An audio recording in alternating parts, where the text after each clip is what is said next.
When somebody's uh, diagnosed with a terminal or serious illness, the things that are important become really clear, and become really important, become a focus.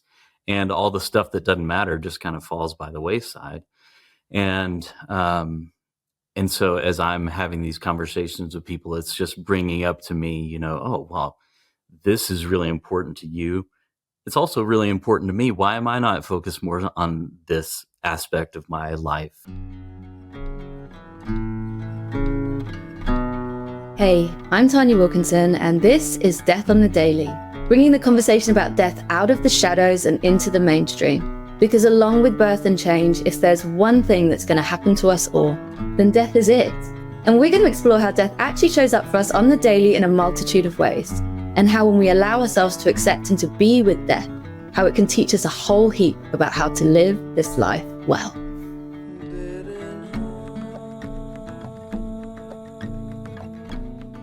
Cody Hufstedler is a palliative care chaplain who's helped countless terminally ill patients and their loved ones to navigate what is one of the most challenging of life's realities.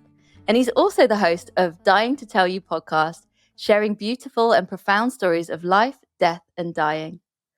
And Cody writes that he has discovered over the years the understanding, comfort, and even joy that can come through intentionally facing our finish line, not just for those who are fast approaching it, but actually this is for everyone, young or old, sick or healthy. And facing into our own mortality really is a difficult conversation for many. And I myself know this personally. I lived for many decades in death avoidance. And it's no wonder when you look out to our culture and our society with death really pushed behind closed doors and into the shadows. But conversations about death can also bring a spotlight onto life and how we can live well. So today, I'm so excited to welcome Cody onto Death on the Daily. Yeah, thank you. Excited to be here. Awesome. Thank you, Cody. So tell us a little bit about your journey. How did you become a palliative care chaplain? Like, what led you to this Mm, career purpose? well, I I kind of fell into it, really. I grew up in a really conservative Christian church, and I loved it. It was wonderful. Of course, I didn't know anything else because that's where I grew up, and I loved the church that I grew up in. I had um, my grandparents went to that church, my parents went to that church, and so I had just these wonderful intergenerational um, relationships in that church, and that's one of the things that I value most about the way that I grew up is that I had these intergenerational relationships, people that just they loved me. It's just lots and lots of older people who were my grandparents' age or my parents' age, or sometimes my great grandparents' age, who loved and supported me just for no other reason than they just knew me. And uh, so I grew up in that church. So we can go back to that a little bit when we're talking about kind of my exposure to death and dying. But uh, I grew up in that church, and I wanted, from the time I was probably 5 years old, to be a minister, to work in a church. And so um, that's really what I did. I went to undergraduate school, got a degree in biblical studies, and I was a minister in a church for maybe uh, one church for a couple of years and another church for a couple of years. So altogether about 5 years. And kind of as you grow up, as you expand a little bit. So I moved out of the state that I grew up in, and was just exposed to more things. And as that happened, my worldview started to expand, and I was just came to a place where I couldn't be part of that particular church anymore. And um, I was just a little disappointed in my career working in churches. Uh, it wasn't ever what I thought it was going to be. I think I wanted it to be what I grew up with, which it's never going to be. I'm never going to recreate. I mean, I just felt like I was trying to recreate what I grew up with, and I came to the place of realization that I'm never gonna get there. I'm never gonna create what I had grown up with, and so I didn't really know exactly what I wanted to do, but I knew that I needed to go get more schooling. So I went to uh, graduate school, got a degree in theology, thinking that, oh, maybe it's a different church or something, that would be better. But through graduate school, I just came to a place where I was like, that's just not for me. I don't want to do that. And I got a job working in social services, kind of with a transitional housing program for formerly homeless youth. And I did that for a little while. I wasn't really satisfied with that either. I had a lot going on in my personal life, and was just. I think I'm a generally joyful person. I find ways to be happy wherever I am, but I wasn't overall pleased with where my life was and where my career was. And so a friend of mine, Garrett, had been through chaplaincy training, and he said to me, you should do this. It's called clinical pastoral education. He's like, you should do this training. Even if you don't like the work, it'll be good for you, because it's just like, it's basically a year and a half of intense therapy and like inner work. That's what chaplaincy training is. And so I said, okay, I would do it. So I quit my job and got a residency at a hospital in town, and did that for about a year and a half, just training for general chaplaincy. And I immediately loved it. I loved being in the hospital. Before that, I had hated hospitals. I didn't ever want to go to a hospital. But through that year and a half, I loved the hospital. I loved the work. And I was coming to the end of my time as a resident and needed to get a job that would actually, pay bills. And a position came open for this palliative care team that I work on. At the time, it was just a half-time position, but I interviewed, and I really loved the team, and I'm just so lucky. They offered me the job. I was not qualified. I didn't have the experience I needed, really. I had no idea what I was getting into.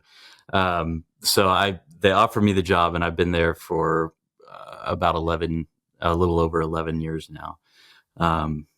So, I kind of, it was kind of a winding road to chaplaincy generally. And then I just kind of fell into the palliative care position, and I love it. I mean, I don't think I could ever do anything else other than this. I mean, there's other things that I'm doing, but as far as chaplaincy goes, palliative care, working in the hospital in the palliative care setting it's so good. It's so much fun. And it suits my personality or my makeup or whatever it is just so well. So I love it. Oh, I love that. I can feel that it's a squiggly line that so many of our careers take, but how that led you to this space where actually you really feel in that purpose, in that flow. And I would love to hear more as well, because I think to your point of hating hospitals, I mean, I can relate to that. And I think so many of us, because again, hospitals, everything's behind closed doors, and there's a real fear around hospitals. What happens at hospitals? You're sick, you're dying, and that is so sort of pushed into the shadows. But yeah, tell us a little bit around, yeah, what your day-to-day is like Mm. as a chaplain in the palliative care space, and also even explaining around palliative care, because I think there's a lot of misconceptions around what palliative care is. I definitely thought it was, oh, it's the last few days of life. That was Mhm. my previous conception, and I know now that actually what it is. But yeah, explain a little bit around this. Yeah. So palliative care, generally, I like to think of palliative care as kind of this umbrella service that is focused on comfort and quality of life. And so that means we work as an interdisciplinary team. So we have chaplains, social workers, doctors, there's a pharmacist, there's nurses. So it's just this multidisciplinary team. And we, at least in the hospital, we office together and we do almost everything together. And so we have this umbrella of palliative care where anybody that has a life-limiting illness, a chronic illness, something that's progressive, like people living with heart failure, people living with kidney failure, people living with liver failure, people with lung disease, obviously cancer, neurodegenerative diseases, all of those things are things that people have that could take their life if they live long enough, and are progressive, and they live oftentimes for years and years and years with this illness that affects their life in a lot of different ways. And so palliative care really is a support service. We say an extra layer of support, and a support service for people that are living with these illnesses to help them live as well as they can with whatever it is they have. So, somebody with lung disease, our doctors work with them to help with the symptoms that come along with that. And we talk with them about medical decision making, like what is it? What are the things that are being offered? What's possible? What are the things that are most important to you? And how do we make the best decisions possible to get you as much of what you want as we can, and help you to avoid the things that you want to avoid? So that's palliative care generally. And then under the palliative care umbrella, when somebody gets to a place where comfort and quality of life is the only thing that's important, it's the top priority, when living longer is no longer the goal, that's when hospice is the service. So all of hospice is palliative care, but not all palliative care is hospice. And so hospice is really designed for the last 6 months of life, and that is really focused wholly on comfort and quality of life. So anything that you're doing that is making you more comfortable or making you enjoy life more, that's what we're focused on. Anything that is causing discomfort, we're trying to get rid of that. Anything that is overtly life prolonging or intended to be life prolonging, we're letting that go so that you can just focus on comfort and then coming to the end of your life as peacefully as possible. So in the hospital, because everything is acute, and I think that's part of why I like the hospital so much, because we're meeting people at threshold moments. Just we're a lot of times in that in-between space where there's so much uncertainty and distress. You were talking about not liking hospitals. In the hospital, generally, there's a different language, different setting, different environment, lots and lots of machines, tubes. I mean, it's gross. It's just a lot going on.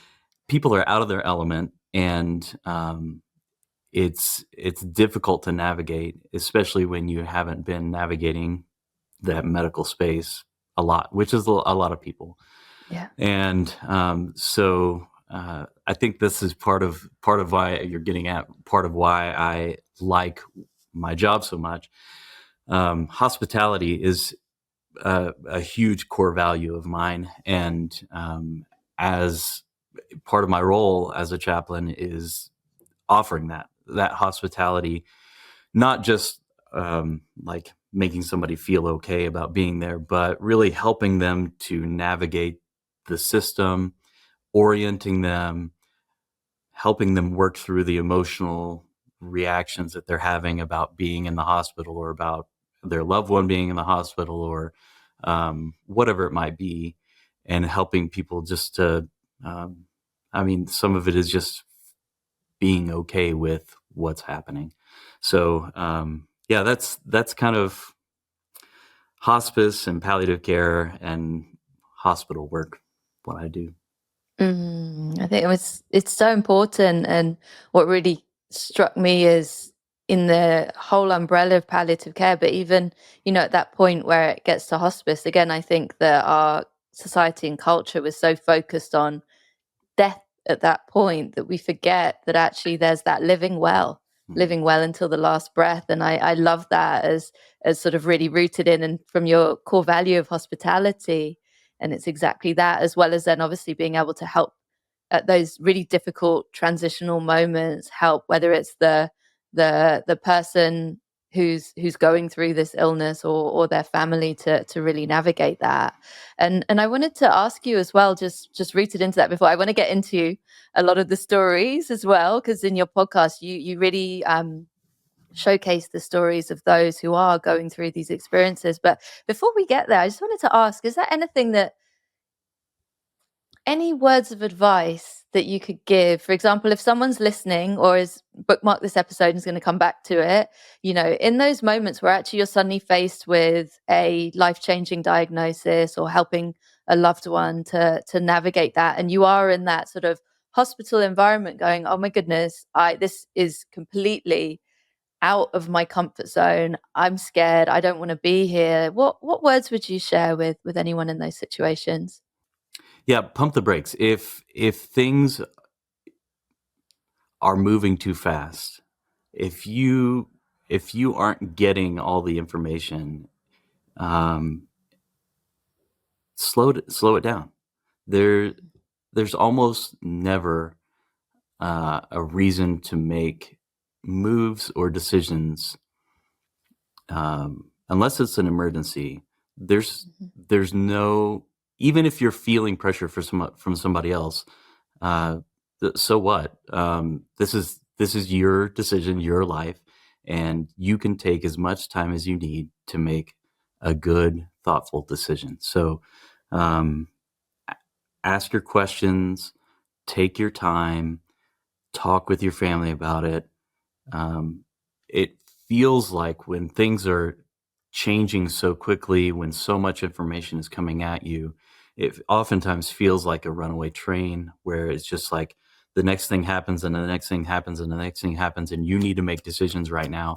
That's manufactured. It's not real. You don't have to make decisions right now. There's almost always 5 minutes, 10 minutes, an hour, a day, 2 days to make these choices that are often life and death choices. So don't let the manufactured pressure of hospital and doctors and information force you into making choices that you're not ready to make. That would be, I think that may be my number one advice to people. That's so profound, and I think that's so important, because to your point, I love that, the runaway train analogy, and I can feel that. My aunt had a stroke a number of years ago that was really, it was life or death. She survived. Unfortunately, yeah, she sort of lost a lot of her movement and everything. We had the long road of recovery, but I remember in those throes of, she lived in Italy at the time, and being there, and there was that, you're just being fed all these decisions. You got to do this, you got to do that. And I mean, for me, it was me witnessing my mum and how she navigated through that. But I think that advice is absolutely golden, to be like, you can stop and you can take a breath, ask all the questions that you want, and ask for space and time. And to your point as well, I think that we often don't ask, is this really an emergency where there needs to be a decision made in a split second, or actually can I take a moment with my family and really sort of think it through and talk it through. And then I think that also applies in everyday life in so many different circumstances. I mean, even actually on the other side of death, when I was doing my end of life doula training, they spoke about the conveyor belt they spoke about the conveyor belt was their analogy of, the funeral homes and the kind of the big business that's behind it. And again, about the fact that actually you can just stop Yeah. really think about your decisions. You don't need to immediately go, okay, this is exactly what we want. So I think, there is often such a rush. And to your point, it is manufactured, or it's because there's an industry behind it, or, that side of things, and actually being like, actually, can I just stop, take a breath, and Yeah. really root into Yeah. what's right in this moment? Totally. Yeah. I mean, we have, I mean, people die in the hospital, Mm, and I'm often there helping them kind of work through the after, the paperwork and whatever. mhm, And that's something that I always say is, look, don't do any of this today. This doesn't need to happen today, and it probably mm, doesn't need to happen tomorrow. Take your time. This person is fine to be here in the morgue in the hospital. Take your time. mm, And to your point, we the medical decisions, it's scary, being in the hospital, having, your grandmother maybe having a stroke. That's scary, and all of the information you're getting is scary. And I don't know about you, but I have, just because of who I am and where I grew up, I mean, that's kind of my default is fear for some reason. And fear is never a good way for me to make decisions. And so if I'm feeling afraid, if I can notice that and I can just stop for a minute and go, okay, well, let's work through this fear so that I'm not making decisions out of the fear. Let's see if I can move past that or pivot towards something else, because fear is not a value that I have. I'm not, I have lots of values that I want my life to be pointed towards. Fear is not one of them. And so if that's another part of what we do is help people kind of pivot back towards, okay, I know right now everything is scary and in flux, and there's a lot of unknowns about what's happening right now. But this is your life. And we know that there are things that are important to you that are not right here, right now. So let's talk about that. What's important to you? And then what's possible? And let's talk about that. Let's give it some time. Let's let this marinate. Let's point back toward things that are more durable, more longitudinal. Let's think through this. It's not always going to be perfect. It's not always going to be pleasant, but a decision made out of uh, love or uh, joy, compassion, like those are going to be much better decisions than something I make just because I'm afraid.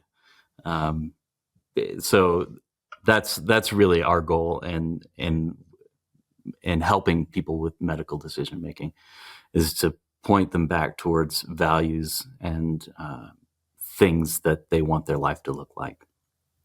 That's so beautiful, pointing people back to their values and making those decisions. I love when you shared around making the decision from a place of joy, love, and compassion, and it not being sort of fear dominated, and that in holding space, how we can help others, as you do in your career purpose, to really, yeah, take that breath, root in to make the decision that's right for them. And what really resonated as well, and I'd love to come on to some of the stories that you tell through Sure. your podcast, because actually what I really can feel in your podcast, and why I know that these stories are so important, and for us as well to open our ears to hear the experiences of others, particularly in our culture where, the elders, that connection to elders in our community has really been severed. And I mean, I know you mentioned how you grew up in a community, and actually that intergenerational and that influence that it had on you. And it's so profound and it's so important. And actually there is so much that I've received in lessons in life from listening to your podcast. So I just love for you to share anything in this space. Yeah.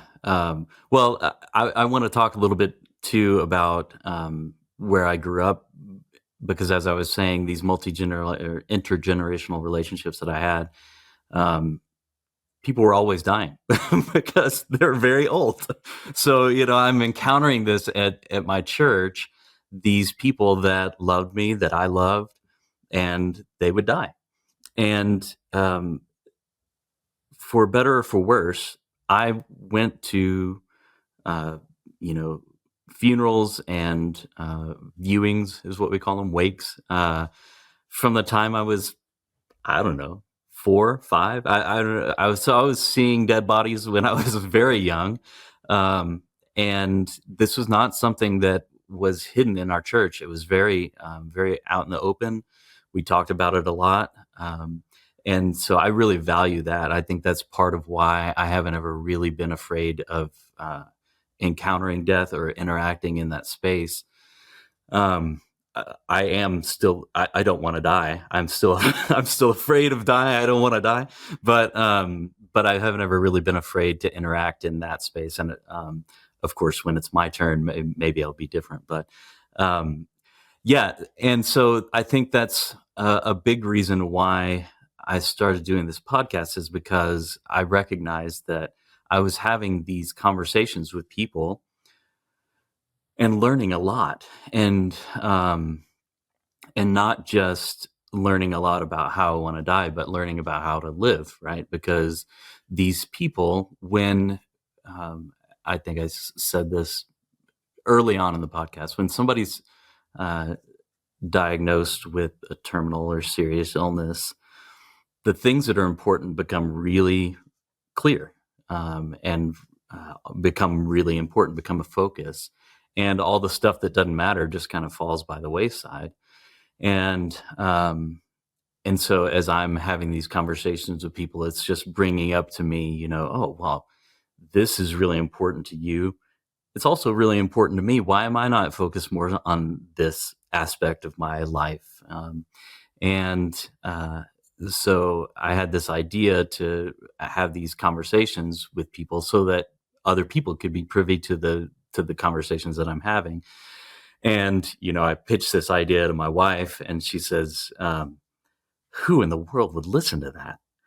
And and I'm like, "Well, I think people would. I don't think it's going to be as morbid as you think." She's on board now. She likes it. She thinks it's a good idea. Oh, It sounds at first like so morbid. We're talking to people who are coming to the end of their life. Well, I know, and I think and but maybe everybody doesn't know that people who are dying are still people, and they're mhm. not dead. So they have the full breadth of human experience and emotion, just like you and me. And they're just their finish line is in sight, as I say, and they're doing the best that they can to live as well as they can while they're still living. And so, yeah, the stories that I'm hearing, um, the that's what's fun about it to me is that the the the lessons that we're learning are not just about death and dying; they're about living now, and like just paying attention, living intentionally, making sure that the things that I'm doing are aligned with who I am and how I want to be. So yeah, I mean, we can tell some stories if you want. I would love for you to share some stories. Probably most poignant at this point, as we're talking about kind of how the things that are not important fall by the wayside. There's a lady named Linda. She was in the first season, kind of toward the end of the first season.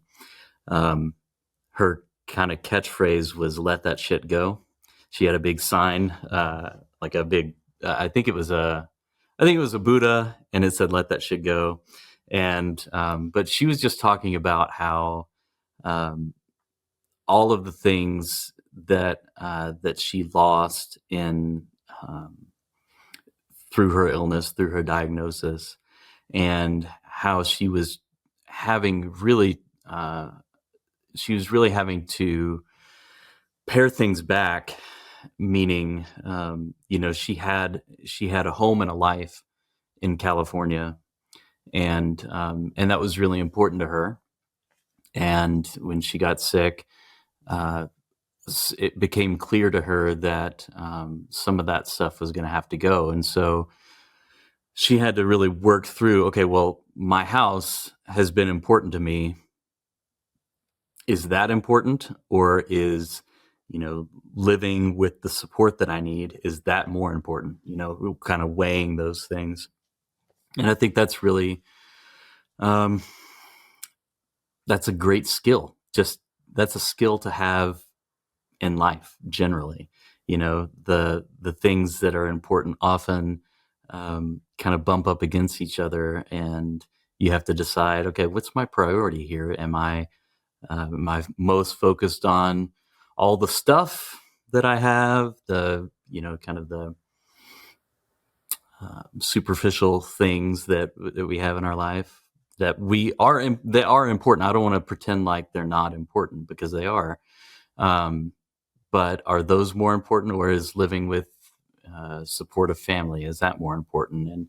And yeah, you run into those things all the time, not just when you're coming to the end of your life. Yeah, that's such a beautiful one.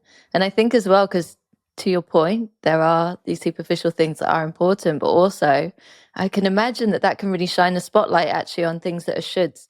Because, when you are navigating the end of your life, almost, I suppose, that conditioning of society of, what success should look like, or, Mm. what I should own in my life, it all melts away. And then to your point as well, it's just really putting that laser focus on what is most important: family, connection. Hmm.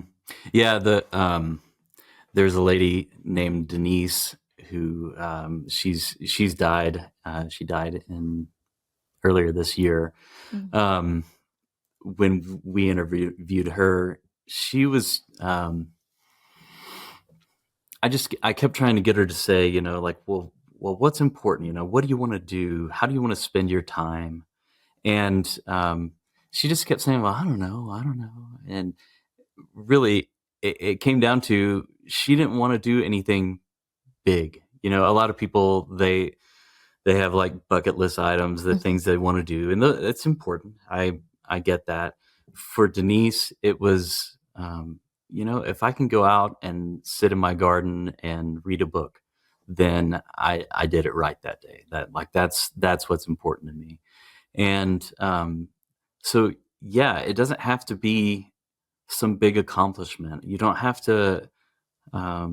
It Society's ideas about what's important really have no bearing on you.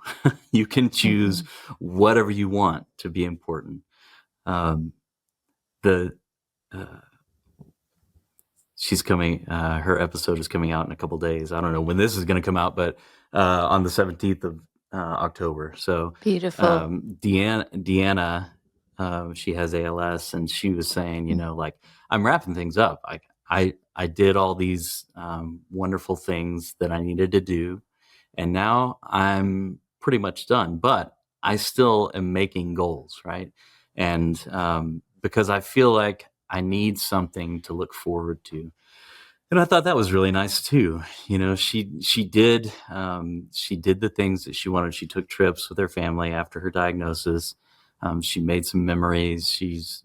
Now she's like, okay, well, I'm not dead.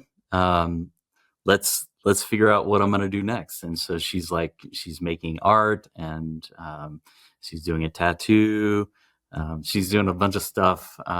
But she said, I feel like I need to make these goals, so that I have something to look forward to, which I also think is really important. Um, she uh, she also said, this was a good one, and this is something that comes up in the hospital a lot. But um, she said when she was diagnosed with ALS, it's a neurodegenerative disease that kind of slowly, or sometimes not so slowly, takes away your ability to move. And she had respiratory onset, so she's losing her ability to breathe. Um, so when she was diagnosed, she was like, "Oh, well, I want to make memories for my kids. I want them to remember some things that we did together. And so they started planning a trip, or 2 trips actually. And she said that she was thinking, oh, did I do this too soon?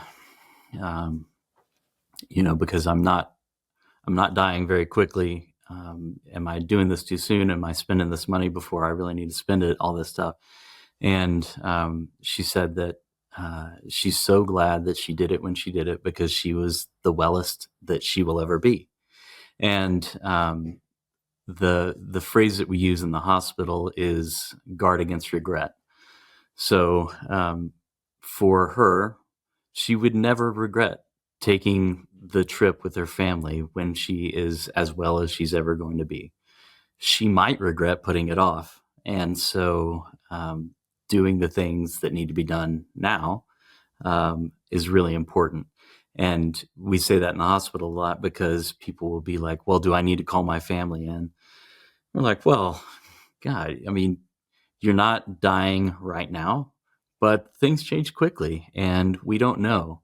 And if you think that you might regret not calling them or not seeing them, then now's the time. You won't ever regret it if they come and we have this lovely moment between you and your family, and then you live another 2 years. You're not going to regret it. But if you don't call them and then you die in the next week, that might be some real regret for your family. So guard against regret.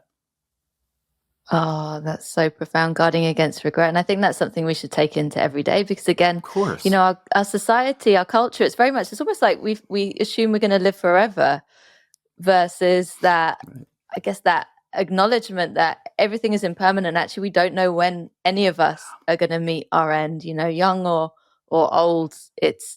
It could happen at any time. Right. And I think it's always in that the stuff that's left unsaid Mm. is so important to not leave that there. And to your point, and then particularly in these moments where actually we are facing those thresholds, to make sure that we aren't living with any regrets. But I believe it can go into all different avenues of life. Right. Exactly. Yeah. I mean, yeah, now is the time, is what she said. Now's the time. Mm. Whenever the time is, now's the time. So if there's something you've been meaning to say, something you've been meaning to do, don't put it off. Say what needs to be said, do what needs to be done. Oh, I love that. Such profound lessons. And the other thing as well that really resonates with me is around that connection to our values, and that which is really truly most important in life. You've mentioned your values earlier, and you have a real strong understanding of what are your values, and actually how do they then activate through your working life, and then I'd imagine all other parts of your life. So yeah, tell me a little bit around some of the, I suppose, the lessons from, the dying, in just that, in how important it is to have that real understanding of our values, and that that inner compass, as I say, that guides us.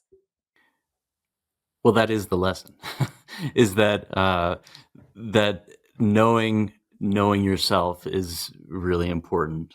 Um, that I give a talk or a lecture, I don't know what you want to call it, but my framework really, and this is just about life. It's about working, it's about living, it's about dying, all of it. But um, my framework is know yourself, separate yourself, and take care of yourself. So knowing yourself, meaning what is it, who are you? What drives you? What are your values? What are the things that trigger you? What are the things that hook you in? All of that stuff. If you know all of that, if you know yourself, then you can separate yourself. And separate yourself meaning my stuff doesn't need to get mixed up in your stuff. And the way this comes up, at least for me in my work, is I encounter these people, families and patients, on the worst, most chaotic day of their life, right? it would be really easy if I'm walking through unaware, to get in that room and just get caught up into the swirl of emotion and, um, uh, just bad decision making that's happening in the room. Um, if I'm not aware of that, and so I can easily walk into a room and really get hooked in and get all wrapped up in that and start taking on the emotion of another person, or get get myself all worked up. And that's not what they need from me. They have that already. They don't need that. They need me to be there, to be a calm presence, to hold space for them, to let them experience their experience, but not get my experience wrapped up in their experience. They don't need me there. I'm not their family. They don't need me there for that. They need me there to be professional. And then, but that's the way it can work for patients and families too. Know yourself so that you can separate yourself. You don't need to get yourself wrapped up into what is happening for the doctor and the nurse and all of that, right?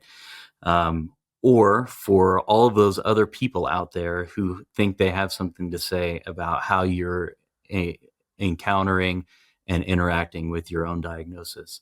So you know who you are. You separate yourself from everybody else, right? You having your own experience. Pay attention to that.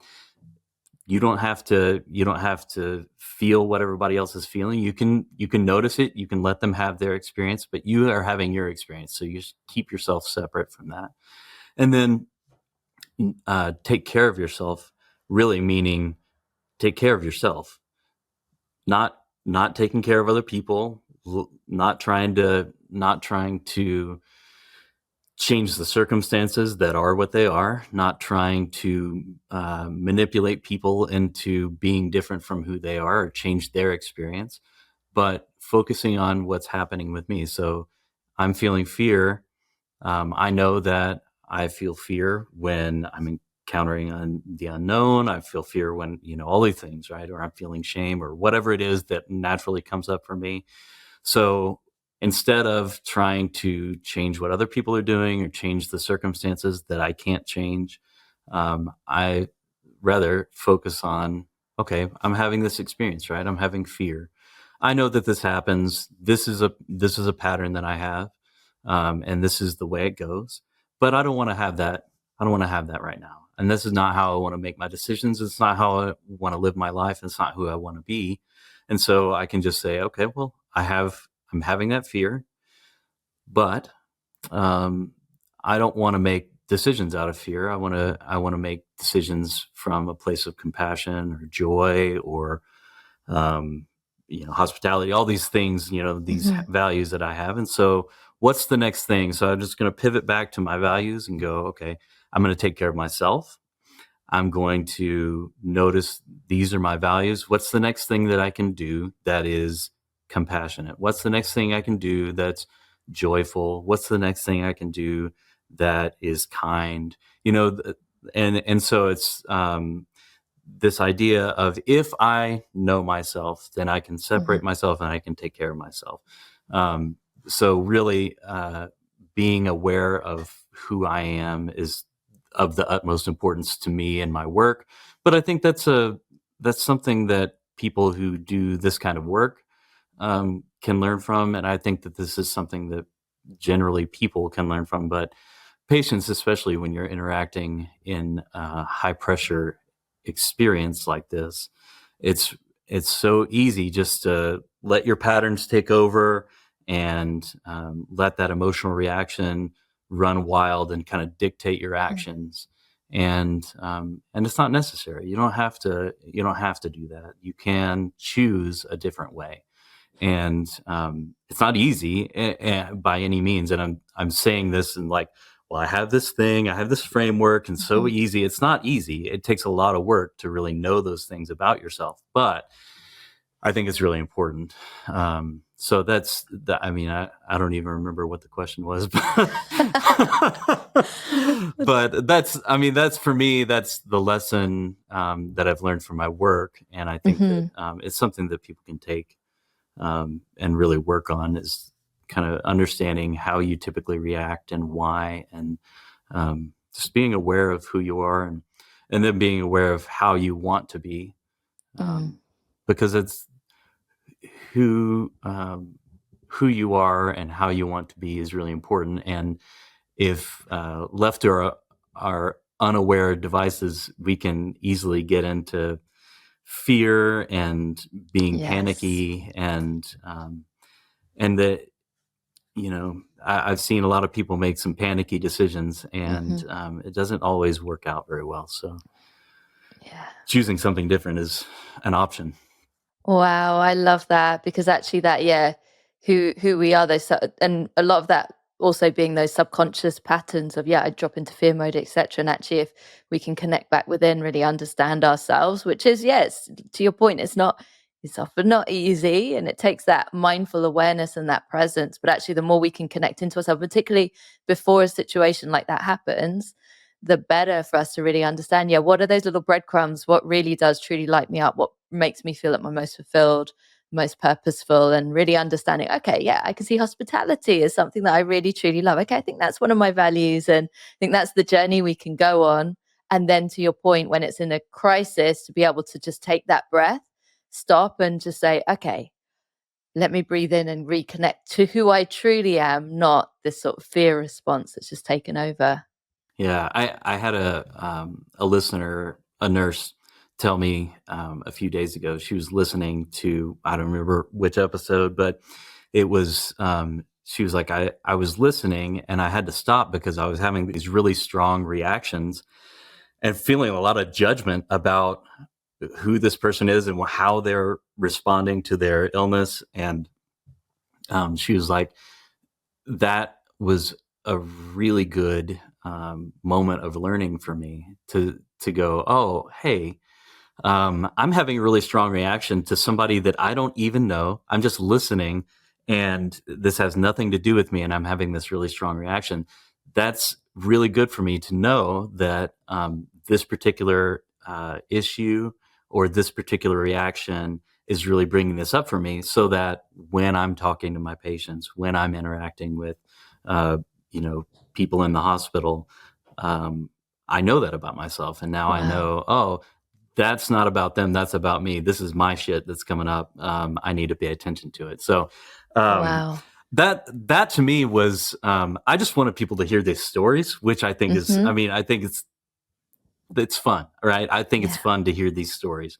I also think that there's really good learning to be had for medical professionals and for Mm. people generally, um, Yeah. in all of that. So Yeah, yeah, I'd agree. I'd agree. I think that that spotlight for medical professionals is so important, and anyone who's in that kind of caregiving role. But actually, I think that there are so many life lessons for us all in the stories that you're sharing. So I'm yeah, so grateful to you for the work that you're doing, and I'm really excited thanks. to continue to connect in and yeah, really listen to these stories. And actually, to that point, what we're going to do is in the show notes, I'll add the stories that are related to those that you shared today, so the listeners can then click straight on through, Yeah, go and check out those episodes. cool.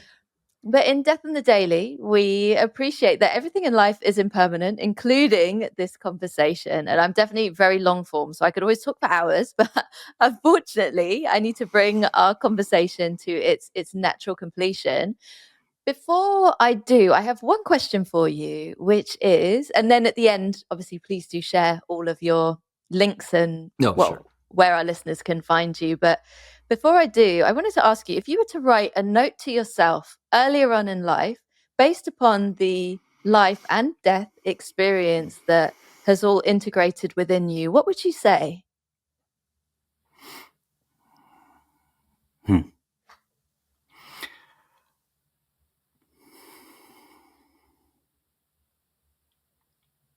Hmm.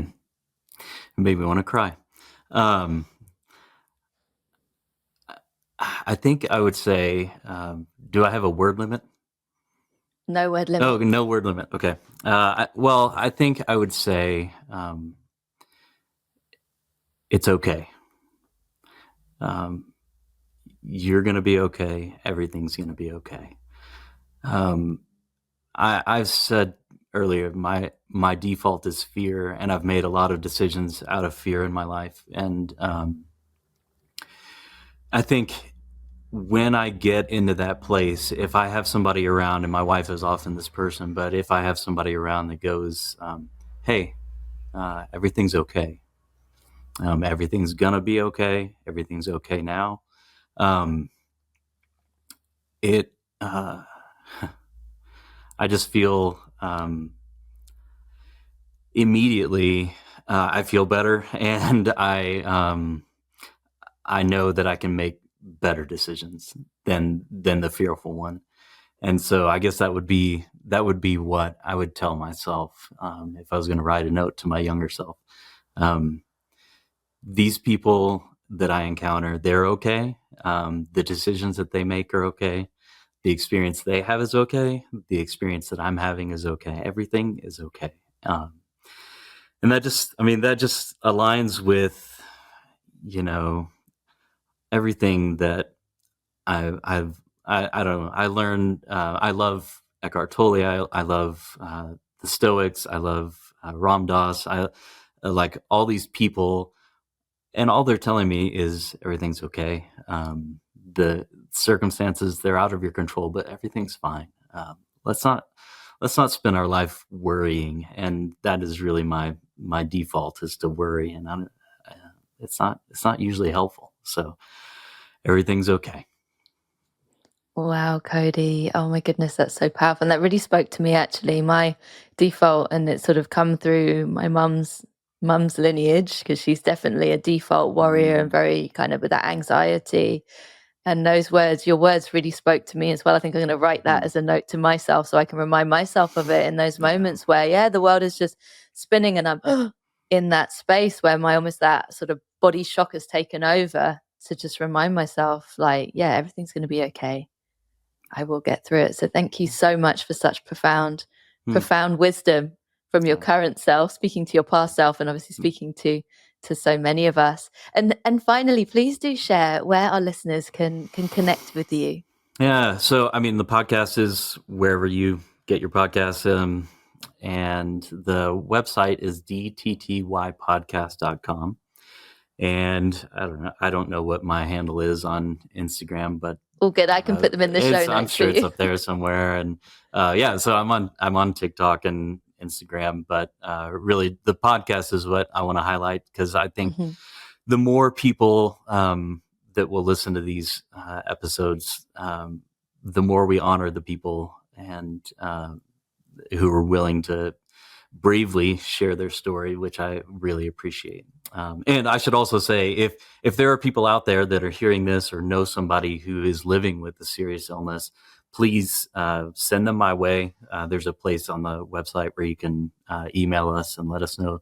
But very low pressure, low risk. We'll talk to you beforehand and make sure that you feel good about it. And even afterwards, once we record, everybody gets the opportunity to say yes or no before we publish. So it's really low risk and I think high reward. So we can capture this moment in time for people who are living with serious illness, and it's something that your family can have forever. Even though we just said nothing lasts forever, but they can have it. So beautiful. I love that. I can feel that hospitality value as well coming through in all of that experience.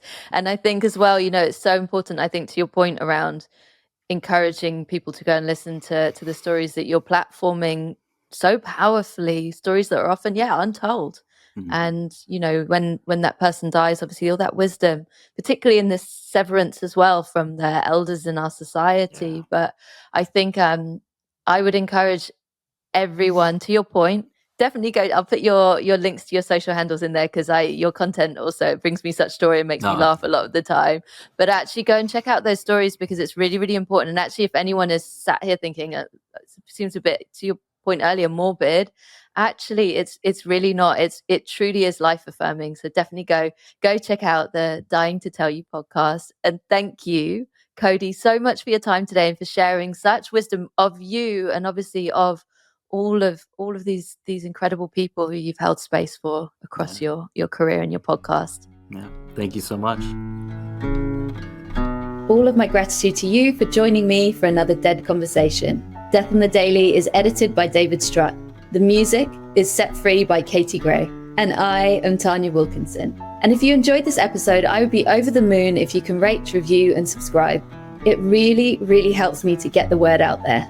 And if you want to say hi or to hear more about my work as a coach and death doula, including how I support my clients to navigate their death on the daily, then all of the ways that you can connect with me are in the show notes. I'll be back soon with some more Dead Conversations. And in the meantime, take good care of yourself and others.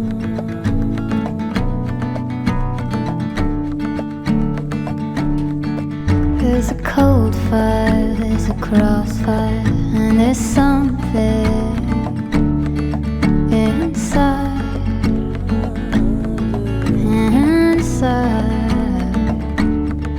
and we'll never make it, and we'll never break it.